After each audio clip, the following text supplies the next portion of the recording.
Game 2 between the Pacers and Bulls from the Madhouse.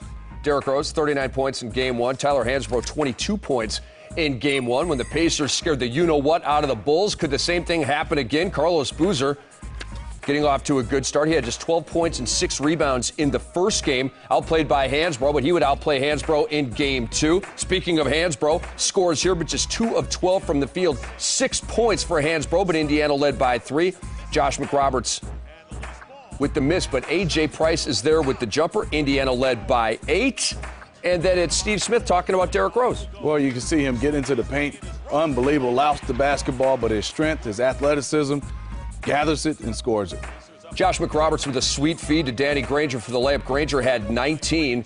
And then right here, Darren Collison going up for the layup, and he scores, but he comes down on the foot of a cameraman, Bones, and he would not return an ankle sprain for him. Yeah, a really tough break here for Indiana, obviously hoping that he gets healthy and that he can play. But at this time, Indiana up, everybody thinking, how in the second half are the Indiana Pacers going to deal without their leader and their point guard? Well, they did quite well. They did, and we'll show you that in just a second. A left ankle injury for Collison. This is Derrick Rose with the steal and the slam. Chicago trailed by 5, however, at halftime. Indiana led by 3. They led by 4 at halftime in Game 1. And this is Darren Collison trying to warm up and get it moving, and you see him shake his head, and his night was done. Oh, for sure. And it's unfortunate for him and the Pacers. You can see he wasn't going to be able to go in that second half.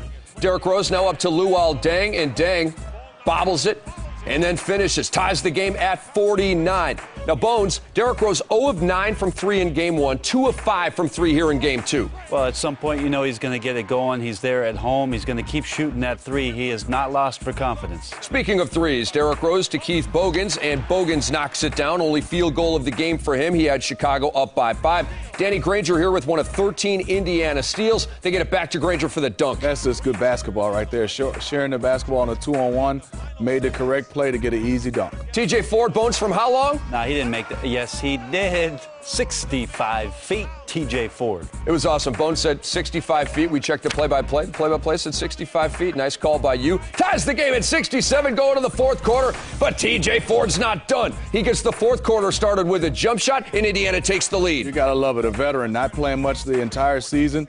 In this playoffs, his number is called, and he answers the bell. Speaking of numbers called, Derrick Rose, the floater plus the foul. You got to love it. This is so talented. You know, they put bigger defenders on him. It didn't matter.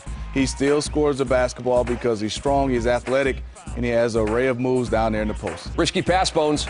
Well, that's what Noah does. He throws a lot of 50-50 passes. That one to Boozer, they get the deuce. A.J. Price for 3. Price and Ford off the bench. 18 points filling in for Collison. Pacers trail by 2. We flash back to the end of Game 1. 48 seconds left. Kyle Korver gives the Bulls their first lead of that game. And then we fast forward to Monday night. In the corner, Noah's going to find Korver. Just over a minute to go. He did it again. Yes, indeed. Give Joakim Noah a whole bunch of credit because this is a 7-footer, a center making these basketball plays, the correct plays to Kyle Korver, who knocked it down.